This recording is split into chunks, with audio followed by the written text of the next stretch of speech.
This is the Detroit Sports Podcast Network. I was trying to get it how I live. I want them dead presidents. I want to pull up, head spin, get it, get fly. I got 6 jobs, I don't get tired. I don't get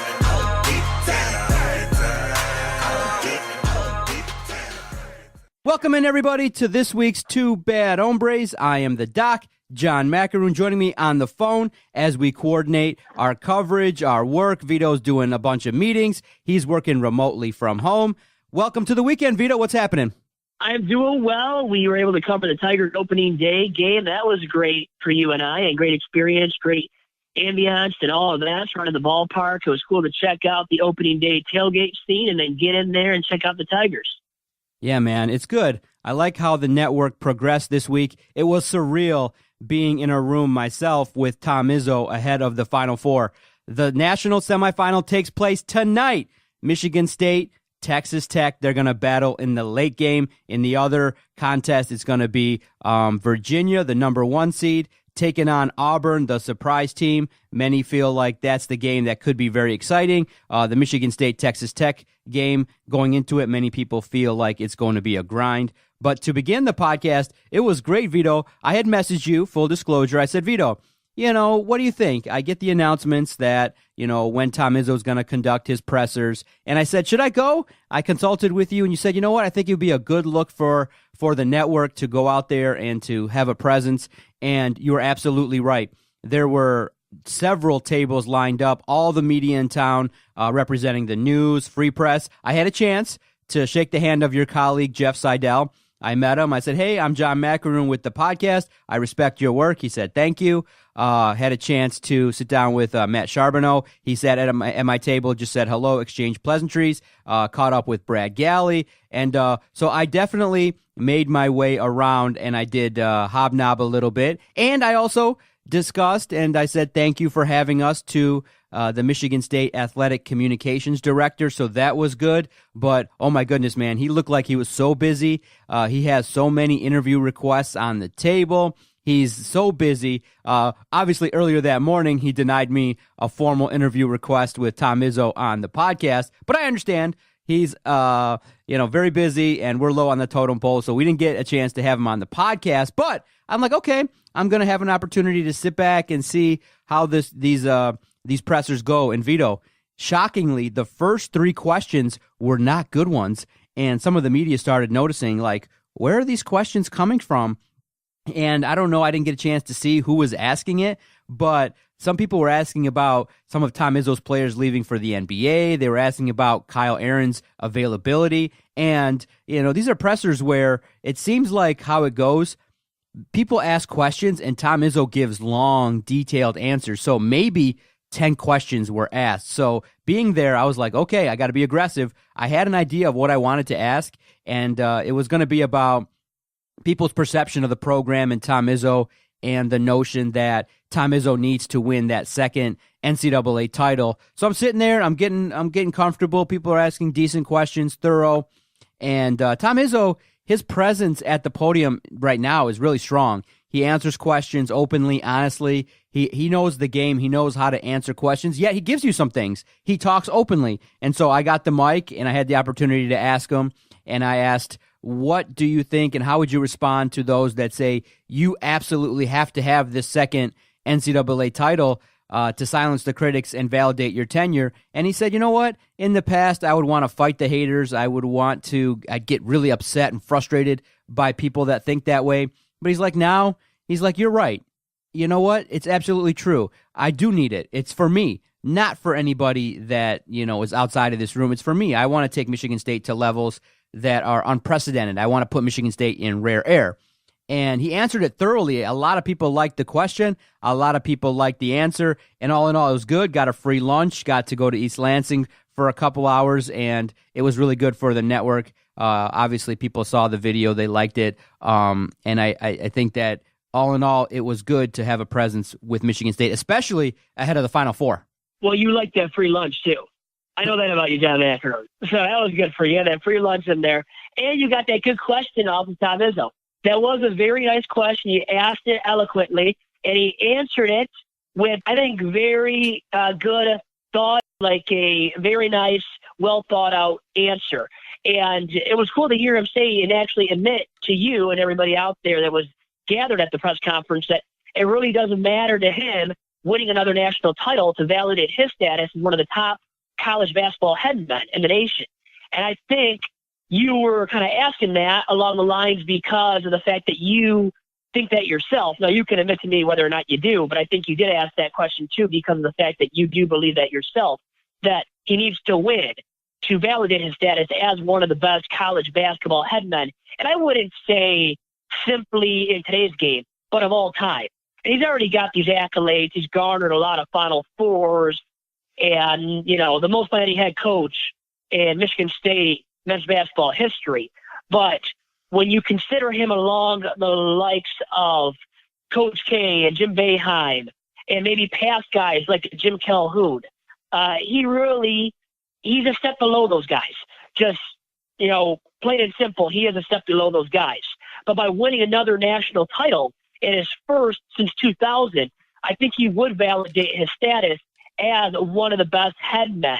And once again, not just in today's game, but of all time. So I really do like how you asked that question because it was one it seemed like that nobody else was going to ask, was willing to ask, and more than likely would have asked after you asked it, Doc. So I think you asking that rather than a question about somebody's availability for the Final Four or maybe about one of his players eventually declaring for the NBA draft, which is something you ask, honestly, at the end of the season, for my knowledge anyways. And, you know, I've garnered some experience now in the press conference rooms of different college basketball games and whatnot. And it seems like typically that is a question you don't ask because you're asking about the past games and the upcoming game or games. So you're not going to ask about a player declaring for the NBA draft until the end of the season. So until MSU loses in the Final Four, or let's say wins at all the national championship.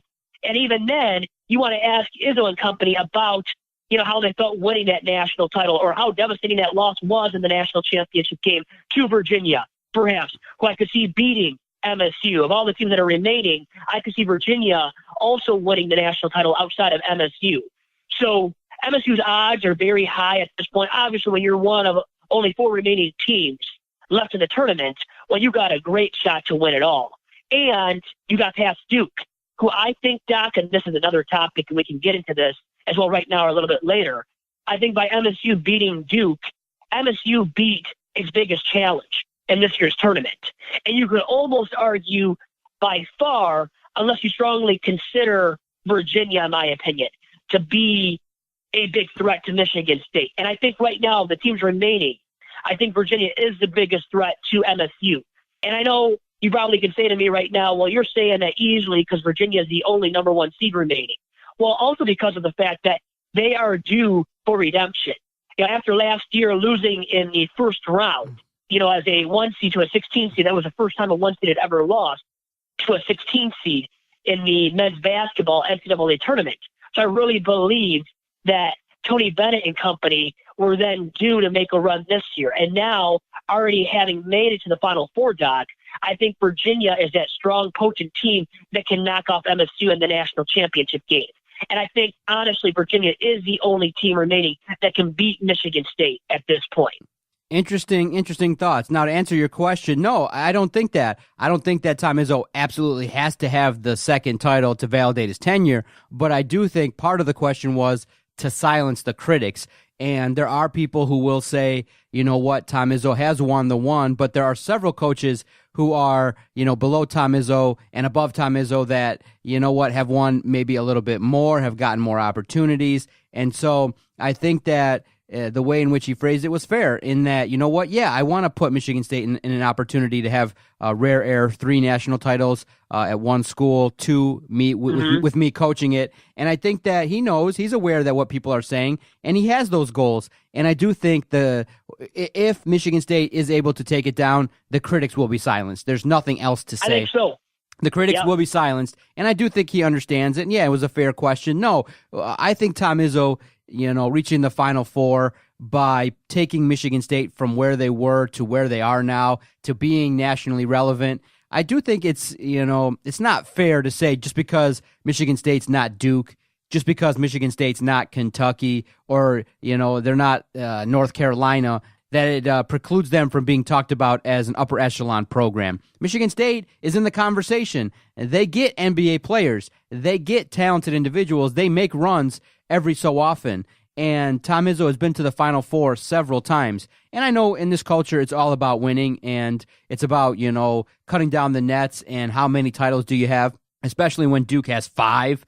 But Tom Izzo, if he does get this second one, and there is a good, strong chance that he does, I think that his tenure at Michigan State will be solidified. No one else can say really much about it. There will always be, and he's starting to realize, there's always going to be outside noise. There's always going to be people looking in a way that maybe is not so flattering. But as long as they focus on their goals, they acknowledge it, they don't get mad about it anymore, they just keep it moving, and they take an approach that, hey, let's just make sure that everybody's on board with the goals at hand and focus on the kids, you can go forward. So I think it was a fair question. It was very interesting to see him in that limelight and how he answers questions and how he maneuvers through things, and to see some of the players up there. So all in all, it was a great experience. I'm still riding high a week later from that victory versus Duke, and I think it's a statement whenever you can defeat Duke anytime during a season, because they are the best. They're the standard bearer.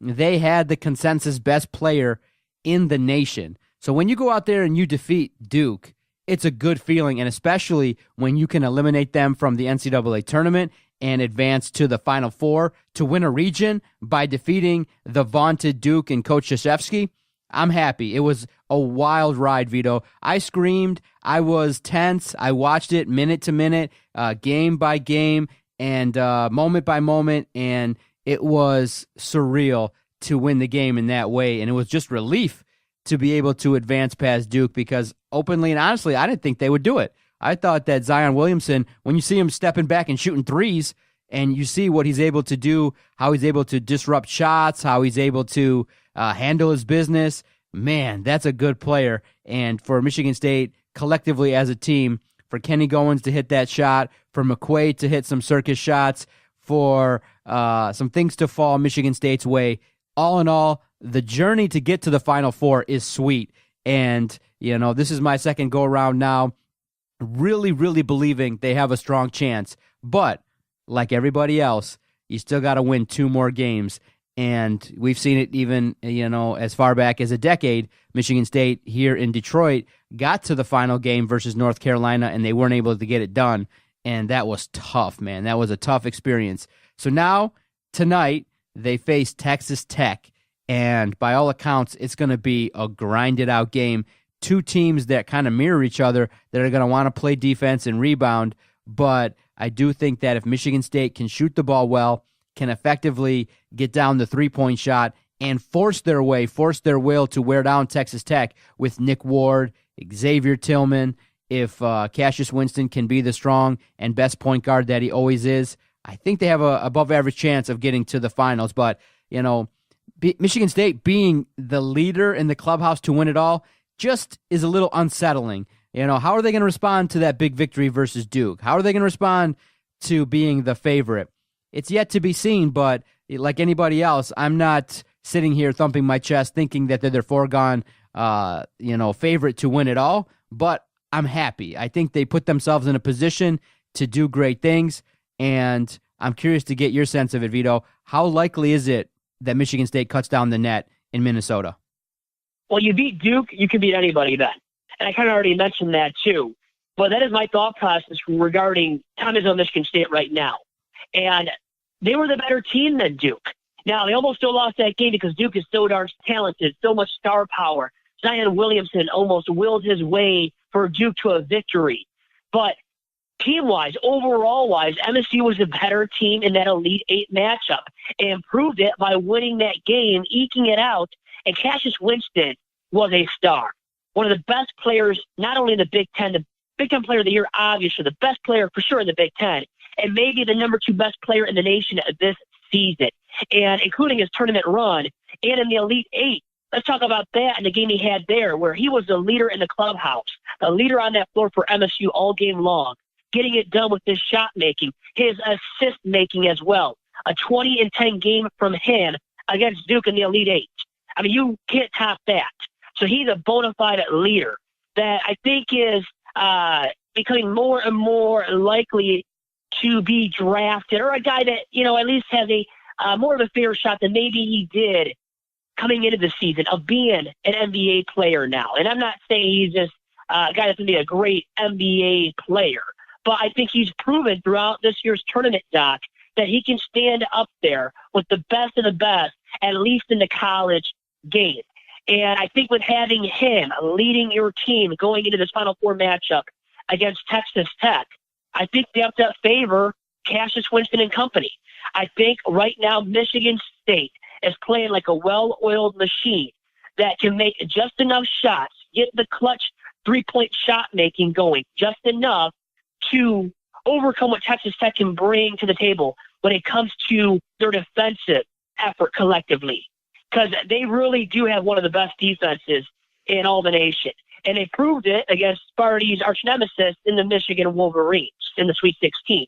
Tech, totally eliminated everything that Michigan could do offensively. And some of that was upon the shoulders of Michigan's woes shooting the basketball. But still impressive to limit your opponent to 44 points at a Sweet 16 matchup, the lowest point total by Michigan in an NCAA tournament game in program history. So Tech did accomplish that, has a great NBA draft prospect in its leading scorer, Jarrett Culver. Yet Tech does not explode offensively a ton and exude a lot of great offensive effort consistently game to game.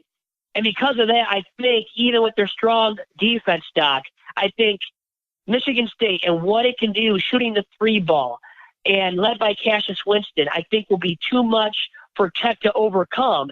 And that's why I like State in this matchup. And then you start talking about the national championship game and who they would face in that game. And, jumping ahead a little bit here, but you would have Auburn or Virginia. And I think Virginia, once again, would be the tougher matchup for State. I think, and I would almost be willing to guarantee it, Doc, right now even, that State would beat Auburn for sure. Yes, I really think that about State with how State's playing right now, Doc. Man, it would be such a thrill to be able to watch another national title game with Michigan State in it. It's fun, especially being an alum, especially having an opportunity to be connected with the program. It's fun. It's really an awesome opportunity. It's really probably, one of those rare opportunities for Michigan State to get it done where they're the favorite. No Kentucky, no North Carolina, no Duke. All the blue bloods are gone. Now, you do have a number one seed still in the tournament in Virginia, but I do think that part of what makes Michigan State successful is they can play up some edges. And if it's Michigan State, Virginia, Tom Izzo is going to tell them, look, they took your number one seed. They took your spot. They're viewed as the better team. So go out there and show everybody and shut everybody up that they were worthy of the number one seed. And I think that's such a great motivating factor. Oh, my gosh, man. It's going to be really great. And I'm hoping, and it's going to be a thrilling experience. I just hope that Michigan State can get by Texas Tech because it's going to be a grind. It's going to be a scenario in which I think, first team to 55 is going to take it down. And it's going to be a low-scoring grind late at night, too, so we'll see what happens. But if they get to the title game, Vito, should I make the venture to East Lansing and experience it live in the city where if Michigan State does take it down, the celebration will be key? Or, I'm 40 years old. I don't want to end up driving home like at 12:30, 1 o'clock in the morning and things like that. So what do you think is the best way for me to experience this if Michigan State takes it down tonight? Well, you don't want to jinx it, right, by going there. For the national championship game. So I wouldn't want you to do that to yourself. It's Sparty Nation out there who I really does believe a national championship is coming at this point. And once again, I'll reiterate that you beat the best of the best in terms of star power on one team in this year's tournament by knocking out Duke in the Elite Eight. A team in which Michigan State, led by Tom Izzo, had a tough time beating in previous memory. And over a big sample size of 12 games previously in which Izzo went head-to-head with Coach K. He was 1-11 before that victory in the Elite Eight. So Izzo had to really get past his demons, right? Overcome all of that. Had a ton of pressure upon his shoulders So, yes, everybody's believing it's inevitable. State wins it all. But if you go to East Lansing and watch that national championship game, Doc, on Monday night, you might jinx it for Sparty Nation. So you better be careful. Better watch out, because you don't want the demons coming back out of Izzo. Well, and, he lost that game against UNC about a decade ago, and that was ugly. And I just don't want that to happen again. The demons from that game resurrecting, reemerging, and, you see a bad outcome for Izzo and company. And then it would just make you disappointed, Doc, and you'd be crying all the way home, driving from East Lansing back to your house. And I don't want that happening to you. But, Vito, what if we take it down? All the content, all the great celebration. Man, that's the thing. That's the problem, is what if they lose? Oh, my God, that would be... I don't want you crying on your way home. You're going to be sobbing a ton, and you go home, you get into bed with your wife, and she'll be asking, what the hell is a grown man doing sobbing in bed over a college team losing? I know your alma mater, you love Sparty, and you should. But, man, I mean, that would be a bad look for you, I think, too, if Sparty lost that national title game on Monday night. Oh, Vito. Before we end the podcast, we got one more segment. We're going to talk about the failed football league, the surprising end to the AAF. It was announced on Tuesday. Quite surprisingly, just kind of all of a sudden, news was being made all over social media regarding the AAF folding, and we'll talk all about it. But I want to show love to one of our sponsors, Detroit City Sports. Detroit City Sports has great memorabilia. They also have autograph signings periodically. Vito went to attend one with Darren McCarty. I'll get a sense of that in just a few minutes. For all information regarding Detroit City Sports, check out DetroitCitySports.com, a great place to go check out if you're a fan of Detroit sports and you're into memorabilia. You want to know about the upcoming signings. You want to have an opportunity to get the latest thing for your man cave. Check out DetroitCitySports.com. Detroit City Sports, a great sponsor of the Detroit Sports Podcast Network. Vito, how was the signing over there? You had a chance to meet Darren McCarty. Very cool. Photo opportunity was there. Did you get a chance to talk to him for a minute, or was he just a quick photo op and out the door? D-Mac was cool, nice guy to talk to, was very gracious with his time, signed all the autographs there. And I know not a lot of guys are as willing to communicate with the people that are coming out to watch him, and to get their autograph signed by him. So, I mean, from my vantage point, the guy was everything you could have asked for. He was very willing to engage in conversation with those that had come to meet and greet him and get their autographs signed by him. And for me, when I had the chance to talk to him, it wasn't a long, in-depth conversation, but he was gracious of his time with me to engage me in conversation, and even said he'd be willing to do a chat on this very podcast network. So maybe for a Two Bad Hombres segment, or I go and meet him up and do a segment in person with them for a Vito sit-down episode. So could be big things in the works there between Darren McCarty and I, the podcast network, collectively, and DMAC. And by the way, I love that nickname. I love saying it now too, DMAC. But I mean, I guess he goes by it still. And the Red Wings fans, man, that came out to see him, it was still a great showing of support for Darren McCarty and what he accomplished as a Red Wing, a 4-time Stanley Cup champion. And it showed to me, Doc, that people that watched him play with the Wings still love him to this day. And it says a lot about Darren McCarty and the guy that he is and the player that he was for the Wings as well, as that big-time enforcer for the Wings back in the day. In regards to Darren McCarty, have you had a chance yet to see the Russian Five? It's a good documentary, Vito. I never watched it, but I'll tell you the truth. I mean, I'll admit it to the fullest here right now on these airwaves that, I never got into the Wings growing up. And then for me, being born in 93, I missed out on, at least some of that Russian Five and just what they meant to the Wings and the impact they had on the Wings and to the Wings becoming this dominant team there in the 90s. And so for me, I missed out on a lot of it. And I didn't grow up being a Wings fan. A fan of Grind Time with McCarty and a fan of the Russian Five. It wasn't the biggest sport for me to root on, and probably because of my dad, too. Because my dad would watch the Wings, but he wasn't an avid fan of them like he is still to this day of the Tigers, as I am myself. And that's why I do this Tiger Talk podcast that came out this week, too, without you, but I did it from the Delta Resort remotely with my buddy Brendan Kudla. So check out that episode as we previewed more of the Tigers season, specifically opening day against the Royals. But anyways, yeah, I just wasn't the biggest fan of the Wings growing up. And I'll watch here and there now, but have never been a hugely avid fan. So I missed out on at least some of the Russian Five and the impact they had on the Wings. Yeah, it's interesting. I'm glad you made that contact. I'm glad Darren was nice, and now you have an opportunity to get with him and potentially be a good contact for us to talk about the playoffs and things like that, and talk about issues regarding the Red Wings. Well, yeah, when they make the playoffs again, right? Yeah. Because now we want that to happen, clamoring for that, because it's not happening this season. I know they've won 5 or 6 in a row now, which is a season high, and it's come out of nowhere, and now they're ruining their odds of drafting Jack Hughes, which is what everybody wanted to happen. All these Wings fans were clamoring for that, tank for Hughes, and now probably not going to get Hughes number 1 overall because they've ruined their odds of getting that number 1 overall pick at this point. Yeah, man, yeah. It's tough to talk about. I mean, Adam and I talked about it on Doc and Jock regarding tanking and, should the Wings have been kind of more willing to lose down the stretch? It's just hard. I mean, it's hard to talk about because it's not in our control. It's hard for us to tell professional athletes to go out there and lie down. But, yeah, they were so close, too. They were playing so bad. They just needed to finish it out down the stretch, and then they decided to play their best hockey of the season. But that's how Detroit sports rolls, man. It's just never going to change. It's just... They screw us. They screw us all the time, Doc. Yeah. I mean, you beat the Penguins on Tuesday night. Who saw that coming? Really? Exactly. I mean, come on. You can't allow that to happen, even on your home ice at Little Caesars Arena.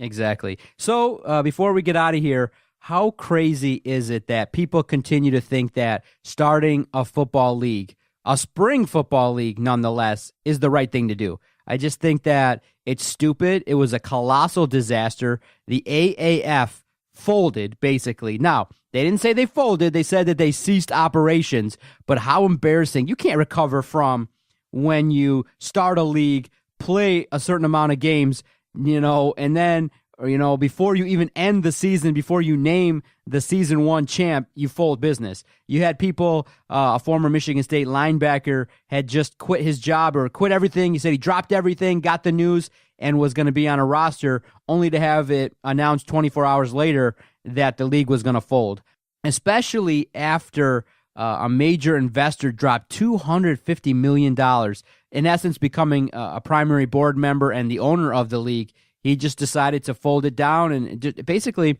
Vito, payroll is one thing, but there's so many other costs that are incurred. They didn't have the money. They didn't think this through.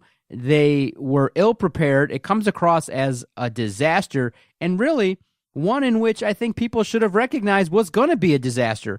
I think that, Vince McMahon, any others that want to try and build a football league, you got to have like $5 billion or so, or a bunch of money in order to make this happen. I mean, Vito, $250 million on top of all the other costs that were spent wasn't enough to keep the league afloat. I mean, what kind of business model are these people running? Do they not know, or do they not estimate properly how much money could come in? I mean, look, I'm not going to toot my own horn, but our project is profitable. We bring in more than we spend, and so our network is profitable. Do they not know how to estimate how to budget for a league like this?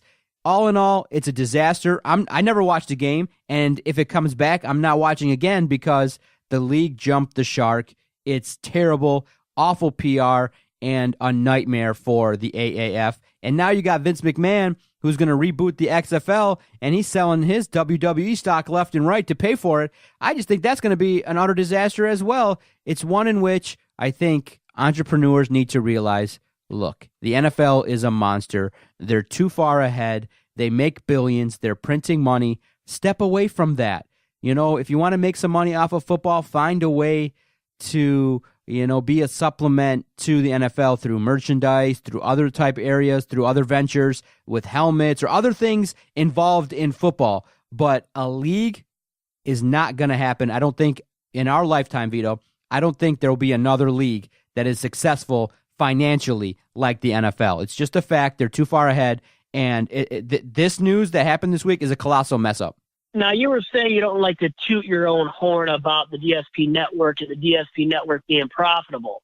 You said that, yet then you went along and started tooting your own horn when it came to the DSP network. So I just had to call you out there. Well, also, the XFL, hey, you know what, already failed once. right. Now, hey, the DSP network hasn't up to this point. We can say that much. But, I mean, on a serious note, I wanted to just mention, so we know the XFL already failed once under the leadership of Vince McMahon.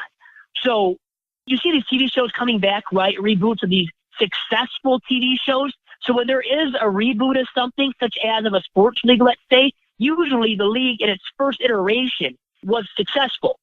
So it wasn't, though. It's not like you're bringing back a league that was highly successful, highly profitable, a huge revenue-making success. The XFL was not that. And the XFL still had a bunch of more viewers the first week of its league's existence and its first iteration. Had like 56 million viewers, where the Alliance of American Football never garnered that much success, even when it had its first couple of weeks to the season where it was deemed at least semi-successful and people were tuning in to see the action. But it still never amounted to what the XFL once was. And that was a league, once again, that failed, that folded, did not last. So who really should have believed that the Alliance of American Football, even with Bill Polian attached to it, Charlie Ebersol as well, two successful businessmen, Bill Polian being a front office exec with the Colts and being the successful guy in the past in the NFL. Still, with all of that being said, nobody should have guaranteed success for the Alliance of American Football. And some people still, despite that, knowing all of the facts of spring leagues, other leagues that try to replicate the NFL model or just, be professional and maybe even developmental football leagues in the past and theater leagues of the NFL, despite the info about those leagues having failed in the past, some people still gravitated towards the Alliance of American Football and started believing and jumped on the bandwagon early. And you had players you mentioned too, Doc, that started playing in this league and gave up other jobs. And now what do they have to fall back on?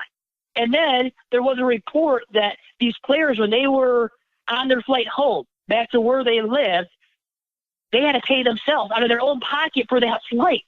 So you have all of this bad PR now on top of the league now not playing for the rest of the season. And that's a bad look in itself, and you have to start believing that this league is done for good. When a league does that mid-season, you know what? It looks like the league is done for good. So the AAF, I think, is toast. There's no chance of it coming back and having positive PR for itself. And now you have to question the XFL even more and what Vince McMahon is going to do with it. And hopefully you learn from the first time around. And the thing is, so what adjustments does he make? What adjustments based off of the failure of the AAF does he make as well? Because there has to be huge adjustments or the XFL is going to be a huge flop itself. Yeah. NFL, it's not the best business to try and compete with. I mean, if we ever get to a higher level of success at the network and we're able to, be flush with cash, we're going to buy in, Vito. We're not going to start a rival network. You can't. You're going to die. They're going to kill us. They're going to squash us, right? Exactly. There's no chance of us surviving. Exactly. So I don't understand, it's about ego. Maybe there's this hope that people want to watch football in the spring. Honestly, Vito, do you miss football? I don't at all. No. I mean, you move on to baseball. You move on to playoff basketball, playoff hockey. Those two sports are starting their playoffs very soon here. So, and even people that don't love the NBA, don't love the NHL, tune into playoff hockey and playoff basketball. So the thing is, you had that to work against as well for the AAF. So you already had people that are NFL fans that weren't going to tune into your product. Then you have rival professional leagues that are the major professional sports leagues out there that people were going to tune in for, especially once the playoffs begin. So starting up this spring sports league, once again, the best intentions possible, they wanted to make this into a feeder league for the NFL. Yet the NFLPA and just the NFL never gravitated towards that idea, never jumped on the bandwagon with the AAF. And because of that, the AAF is folding even more prematurely than all of us could have envisioned. Because once again, that first week or two of action on TV, the ratings weren't horrible. So people started gravitating towards the idea of this spring league with the AAF. And you know what? You need a lot of money, too, to sustain the success of the league and to keep it moving forward into future seasons. And even when you think you have enough, you never have enough money.